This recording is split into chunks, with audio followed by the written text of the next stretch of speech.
If you've watched The Woman King, you might get the impression that Dahomey was a progressive African state empowering women. Recently, I watched the movie, so today I'll be taking a look at the women warriors of Dahomey in the context of the movie's representation and the reality of the kingdom. And I'm going to tell you why the very idea of having women in the army of a pre-modern state was flirting with disaster. Numerous reviews of The Woman King are available online, so I'm not going to go into a lot of details here. There's a lot to criticize about this movie, starting with the title, which reminded me of The Lion King, as did the look and feel of the opening sequences. Somebody dropped the ball there because that really doesn't establish the right mood for the rest of the movie. Also, on a technical note, the attempt to use some kind of generic African accent was very distracting because the actors were dropping out of character fairly regularly by reverting to their everyday use of English. It might have been better to just let everyone speak normally. But the really big problem with this movie, as so many critics have already pointed out, is that it took excessive license with historical facts, which shouldn't be surprising since the production practically glorifies what is one of the main slaving states of West Africa. The movie is more or less supposed to be centered on the role of the Agojie women warriors in the Dahomey revolt against Oyo subjugation in 1823. As a matter of fact, Dahomey under King Gizo did rebel against Oyo in 1823, and the Agojie did fight in this war. I guess it could be called a war of independence. Unfortunately, the motivations behind this rebellion were somewhat less high-minded than the movie tries to portray. This wasn't some kind of replay of the American War of Independence. In what may be the most bizarre moment of this film, the general leading the women warriors expresses her reservations about slavery to the king. There is no historical evidence that the actual Agojie leadership ever had any misgivings about slavery. It is true that sometime after 1840, as slaving became increasingly difficult, the export of palm oil began to be seriously considered as an alternative. This was in large part because of the growing British military and political power in the region and their pressure to end the slave trade.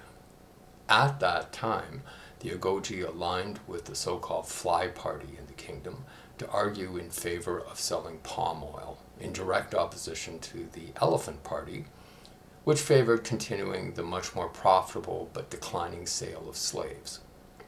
However, it is worth noting that palm oil production in Dahomey used slave labor, so favoring palm oil exports was not an anti-slavery position. If I had to label it, I would say it was an anti-war stance. And there were probably good reasons to argue against Dahomey carrying on with incessant war making and slave raiding long before it was first proposed in the 1840s. Now, there is also a case to make that the institutionalization of the Agojie was part of the reason Dahomey was one of the most successful West African slaving states. In fact, the Agojie represented as much as a third of the entire Dahomey army, numbering as many as 6,000 at their peak in the 19th century. I wouldn't be surprised if some people involved in the making of The Woman King thought this represented a rather modern stand on the part of Dahomey. And that's just not true. In fact, the main reasons usually offered for the inclusion of women in their army relate to there being a shortage of men, which is believed to have been the result of high casualties in combat and or losses of men to enslavement by slave-raiding neighbors. In other words, Dahomey was desperate for more manpower to carry on warring and slaving. Inclusion of women in combat roles has historically been associated with desperate times.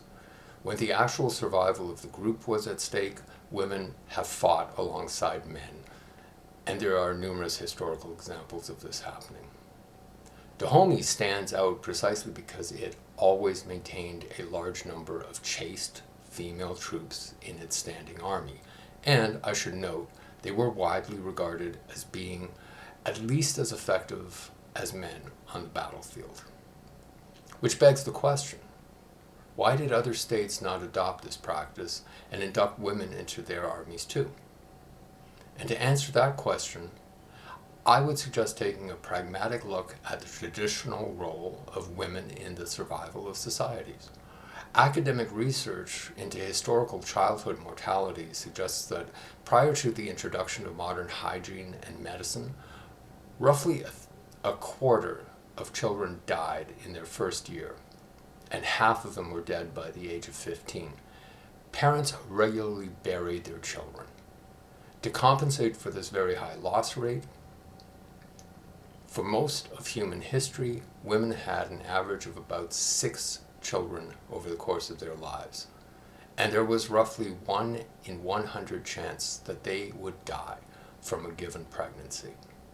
Since the population of humans was not significantly increasing for most of history, this would suggest women had to be dedicated to the reproduction of society in order to avoid a demographic collapse.